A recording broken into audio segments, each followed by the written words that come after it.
adik-adik yang berbahagia. Mohon izin saya berdiri di sini. Nama saya Novianti, staf farmasi di RSA UGM, untuk mewakili kepala instalasi kami, Ibu Citra, karena berhalangan hadir ya bersamaan dengan agenda yang lainnya.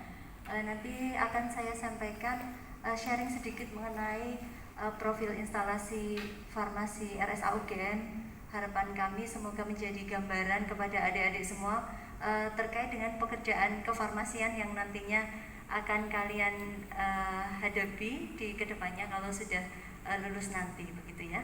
Mohon maaf saya di sini karena tadi pointernya ada masalah ya. Siap. Jadi kalau di Rumah Sakit UGM ini kami masih menjadi satu bagian farmasi dan sterilisasi. Kedepannya akan dipisah instalasi farmasi sendiri, instalasi sterilisasi sendiri, begitu. Nah, apa saja sih lingkup pekerjaan kefarmasian? Mungkin juga sudah banyak diterangkan oleh Bapak Ibu Guru.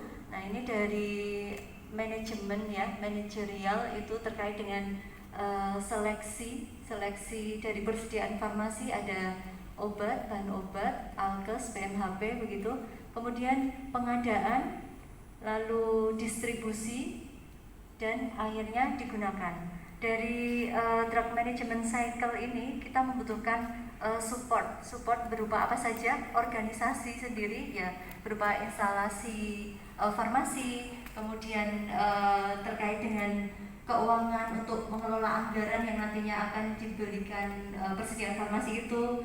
Manajemen informasi itu sangat penting, sistem informasi manajemen nanti akan saya tunjukkan. Banyak sekali hal-hal yang dilakukan dengan bantuan sistem informasi manajemen ya. Lalu human resources itu SDM. Jadi apa saja baik Pak, silakan. Apa saja yang ada di instalasi farmasi tenaganya itu apa saja, nanti kita lihat ya. Ada asesmen pasien, kemudian nanti kita harus mengecek bagaimana penggunaan dari obat-obat atau resep-resep yang masuk ke kita, lalu dilakukan dispensing atau penyiapan terhadap instruksi pengobatan, bagaimana dalam penggunaannya, terus monitoring saat obat itu sudah digunakan, lalu monitoring apakah ada efek yang tidak diharapkan dari penggunaan obat itu. Semuanya ini banyak di ranah apoteker memang, tetapi juga support dari tenaga kefarmasian sangat penting. Tenaga kefarmasian itu nanti dijelaskan di PP 51 tahun 2009 ya, tentang tenaga kefarmasian itu apa. Di situ ada apoteker dan tenaga teknis kefarmasian. Nah, kalau yang di pasien assessment dan instruksi pengobatan itu dilakukan oleh clinical pharmacy. Jadi apoteker klinis di situ mereka melakukan visit, kemudian rekonsiliasi pengobatan. Rekonsiliasi pengobatan itu membandingkan obat. Jadi pentingnya membandingkan obat saat pasien itu masuk rumah sakit ya. Saat pasien masuk rumah sakit, barangkali pasien itu sudah menggunakan obat dari luar. Obatnya banyak sekali. Kemudian dia di sini diterapi dengan obat yang juga tidak sedikit. Kita harus membandingkan apakah ada duplikasi atau mungkin pasiennya menghentikan atau melanjutkan, takutnya kan nanti ada permasalahan interaksi dan lain sebagainya. Untuk drug use review itu dilakukan apoteker dengan kegiatan pemantauan terapi obat, begitu. Untuk aturannya harus ada pejabat pengadaan dan harus melewati prosedur yang resmi, begitu. Apakah itu harus lelang atau penunjukan langsung dan lain sebagainya. Nah, penyimpanan itu ada banyak satelit kami ya. Jadi penyimpanan tidak terfokus di gudang. Kami ada beberapa satelit farmasi IGD, satelit farmasi rawat jalan, satelit farmasi rawat inap, dan tahun ini kami membuka lagi satelit farmasi IBS. Nah, di situ semuanya ada penyimpanan persediaan farmasi yang memang sebagian besar total nilai persediaannya itu paling besar tetap di gudang farmasi. Untuk produksi, untuk obat-obat yang tidak ada di pasaran, kami melakukan produksi sendiri seperti untuk NaCl 3%. Nah, Kemudian untuk hand rub banyak memang ya sudah di pasaran, tetapi kami juga melakukan produksi sendiri, itu dilakukan di gudang farmasi. Kemudian untuk distribusi, karena memang ranahnya farmasi itu memberikan obat-obatan, jadi distribusi itu bisa dilakukan langsung dari satelit ke pasien, atau dari gudang ke satelit begitu, atau dari rawat inap ke bangsal. Jadi tergantung dari satelitnya.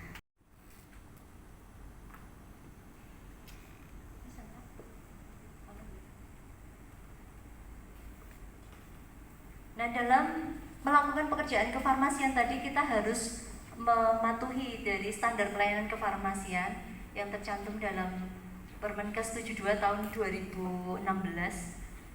Yang pertama bertujuan untuk meningkatkan mutu pelayanan kefarmasian sendiri itu, kemudian menjamin kepastian hukum bahwa kita melakukan pekerjaan kefarmasian itu ada undang-undangnya, tidak sembarang yang bisa melakukan penyerahan obat. Kemudian tidak juga semua orang berhak untuk melakukan order obat begitu ya, karena kita dijamin dari undang-undang itu atau Permenkes itu. Selain itu juga melindungi pasien dari penggunaan obat yang tidak rasional. Itu tujuan terakhirnya adalah keselamatan pasien. Banyak ya untuk pasien-pasien awam atau orang-orang awam yang tidak tahu bagaimana cara mendapatkan obat yang baik. Kadang mungkin lewat online shop begitu ya, tidak tahu apakah itu ada ada izin dari BPOM, ada izin edarnya seperti itu. Apakah dia perhatian dengan kadaluarsanya?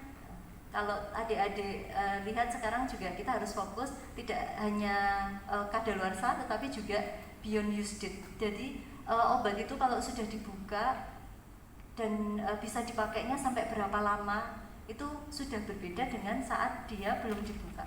Saat dia belum dibuka memang mematuhi aturan expired date, tapi kalau sudah dibuka bisa aja berbeda begitu ya. Nah, kalau dari Permenkes 72 2016 tadi, pekerjaan kefarmasian, pelayanan kefarmasian itu terbagi menjadi dua.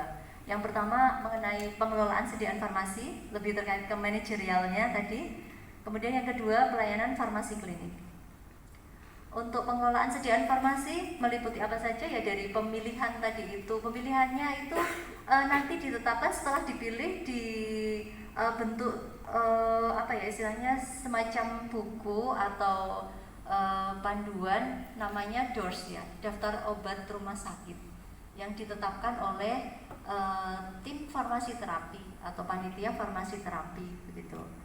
Nah, dari obat-obat yang dipilih tadi, bisa aja dievaluasi ya, mungkin ada psikotropik narkotik, kemudian obat-obat yang perlu diwaspadai karena memang ada resiko fatal kalau salah menggunakan. Jadi kalau di RSA ini kami mempunyai ruang sendiri untuk kategori obat HAM, tingkatannya obat HAM gitu ya, high alert medication. Kalau teman-teman nanti difasilitasi untuk kunjungan ke lapangan akan lebih baik lagi kalau melihat ya. Lalu penyimpanannya bisa berdasarkan bentuk sediaan atau kelas farmakologi begitu. Kalau di kami juga sudah berdasarkan kelas farmakologinya, slow moving, fast moving, kemudian generic branded, bentuk sediaan dan lain sebagainya, tergantung dari kebutuhannya ya, dan kemudahan dalam melakukan pelayanan kefarmasian. Nah, untuk gudang farmasi sendiri melayani pendistribusian di satelit-satelit yang sudah saya sebutkan di awal. Lalu juga untuk satelit di farmasi rawat jalan kami memakai sistem distribusi individual prescribing.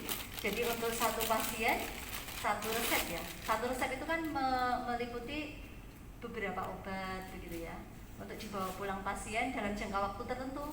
Karena sebagian besar pasien kita itu adalah pasien BPJS yang biasanya pengobatannya itu 1 bulan. Nah, di situ obatnya diberikan 1 bulan. Ada juga yang misalkan dia bukan penyakit kronis, penyakitnya akut atau simptomatik, nah dia sesuai dengan persepan dokter, mungkin berapa hari begitu ya. Nah, untuk sistem tadi sudah saya sampaikan, sistem hanya satu pintu melalui instalasi farmasi.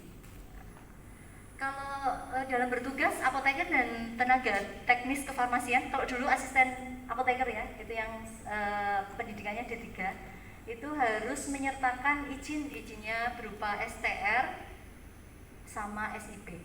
Tapi kalau untuk asisten tenaga kesehatan yang lulusan SMK itu tidak perlu harus menyertakan STR dan SIP. Berbedanya di legalitasnya itu. Dan untuk pelayanan kefarmasian, pekerjaan kefarmasian harus disupervisi. Kalau TTK tadi disupervisi oleh apoteker, kalau yang asisten tenaga kefarmasian disupervisi oleh tenaga kefarmasian tadi. Jadi boleh oleh TTK dan atau apoteker. Nah, kami juga mempunyai tugas pokok dan fungsi apoteker itu bagaimana, kemudian asisten apoteker seperti apa, TTK ya, ATK juga berbeda. Jadi kalau ATK itu tidak kami beri wewenang untuk penyerahan obat dan pekerjaan kefarmasian yang dilakukan sendiri. Ya. Jadi mereka lebih ke membantu secara teknis. Kalau tenaga kefarmasian yang TTK, karena tenaga kefarmasian dua ya, yang diakui PP tadi, apoteker dan TTK. Kalau TTK boleh melakukan dengan supervisi, meskipun ada beberapa hal yang direstriksi tidak bisa dilakukan juga oleh TTK. Tapi untuk penyerahan obat masih bisa asal disupervisi oleh apoteker. Dalam hal keterbatasan jumlah apoteker ya.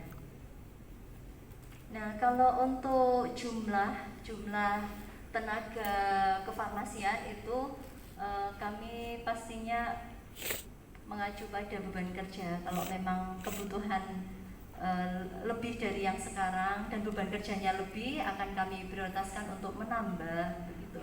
Kalau tidak, biasanya kami hanya relokasi gitu ya. Jadi kita butuh pengembangan layanan. Nah, bisa saja kita double gitu. Jadi harusnya kita cuma di farmasi rawat jalan, terus kita juga membantu di farmasi IGD karena kekurangan staf. Nanti tinggal diatur saja liburnya atau jam kerjanya. Tetapi kalau memang beban kerjanya itu sudah tidak bisa, ya itu berarti harus menambah.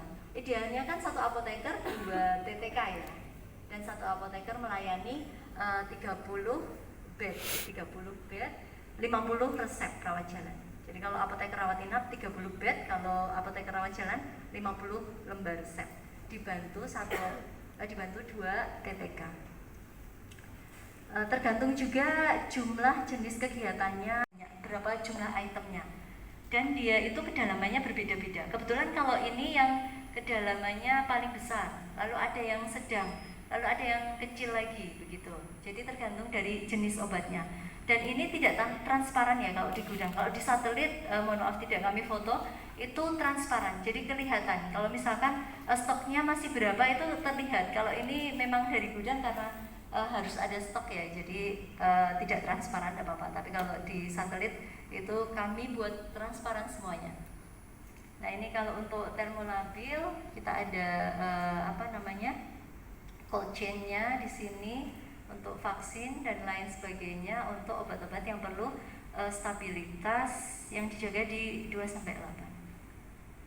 Nah, tadi sudah sempat saya singgung kalau sekarang melayani HD, radiologi, tindakan poli dan home care itu satelit farmasi IGD.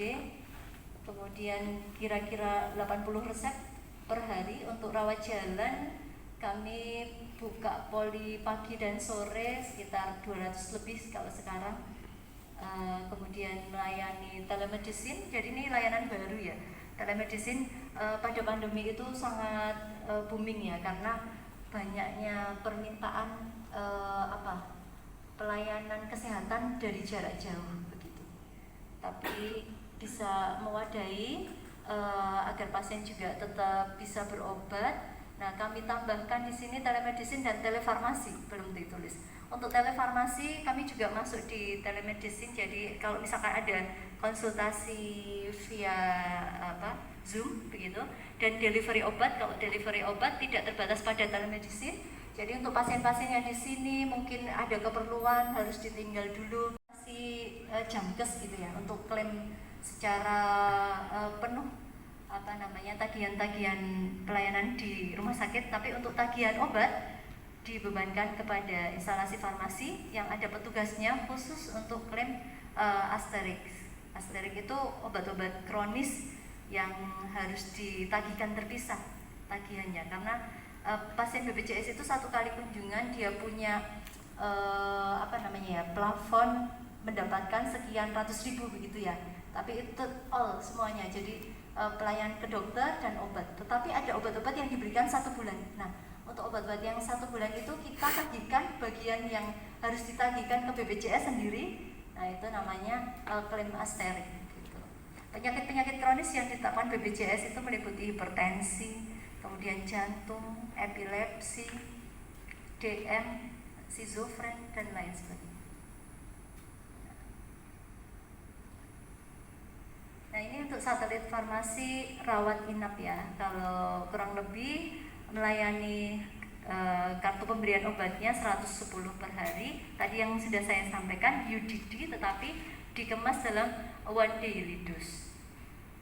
Di sana juga melakukan disediaan steril, TPN, rekonstitusi antiviral, handling sitostatik baru ini ya, baru bulan Mei ini. Kemudian floor stocknya tadi ada beberapa sistem distribusi. Kalau di Farnap memang ada bangsa-bangsa yang harus disediakan floor stocknya. ICU, OK IGD, IBS ini maksudnya instalasi bedah sentral, jadi OK yang pusat gitu ya, bukan di bagian IGD, bukan yang Cito. Kemudian untuk troli emergency itu kita. Saya mau bertanya, bagaimana cara pemusnahan obat yang mau ED atau mau mendekati ED? Oh iya. Oke. Ada pertanyaan lain lagi atau saya jawab dulu ya? Ini dengan Mas siapa namanya? Namanya Mas? Muhammad Ahmad Husain. Panggilannya? Riki. Mas Riki. Oh iya. Mas Riki, jadi untuk pemusnahan obat di kami tidak dilakukan setiap saat ya. Kami kumpulkan dulu dalam kurun waktu 1 tahun misalkan ya, itu yang benar-benar obat yang sudah kadaluarsa. Kalau yang masih mendekati kadaluarsa, kita masih bisa menyimpan. Kalau ada penggunaan bisa dikeluarkan, karena memang definisi kadaluarsa itu obatnya sudah berkurang kadarnya 10% ya. 10% bisa aja dia memiliki efek yang toksik atau berkurang saja efeknya bisa. Nah, tanggal kadaluarsa yang dimaksud misalkan dia punya ED ini tanggal berapa ini? 22 Juni ya. 22 Juni atau Juni 2022. Jadi kalau terteranya bulan dan tahun, itu artinya obat itu masih bisa digunakan sampai tanggal terakhir di bulan tersebut, tahun tersebut masih dijamin efektivitasnya dan keamanannya. Jadi kalau melewati tanggal terakhir di bulan itu baru dianggap ED. Jadi kalau misalkan masih digunakan di tanggal 22 ini masih bisa. Kalau memang kadaluarsanya Juni 2022. Ya, baru melewati 30 Juni ya. Juni itu sampai berapa? 30. Oke. Melewati 30 Juni itu baru dianggap kadaluarsa. Nah, itu dari satelit akan di retur itu dikembalikan ke gudang farmasi. Dari gudang farmasi nantinya yang akan mengelola obat-obat ED tadi untuk dilakukan pemusnahan dalam kurun waktu 1 tahun sekali gitu. Jadi tidak yang setiap kali ada obat ED dimusnahkan, setiap kali ada obat ED dimusnahkan, tidak juga gitu ya. Nanti koordinasinya terkait persediaan, apakah dia itu obat yang biasa atau obatnya maksud psikotropik narkotik. Nah, itu harus ada perhatian khusus sendiri karena itu berbeda. Harus ada saksi untuk pemusnahan dari sini, dari Dinkes, BPOM gitu kan. Kalau obat yang biasa tidak perlu restriksi itu. Begitu? Ya. Ada lagi, satu lagi mungkin.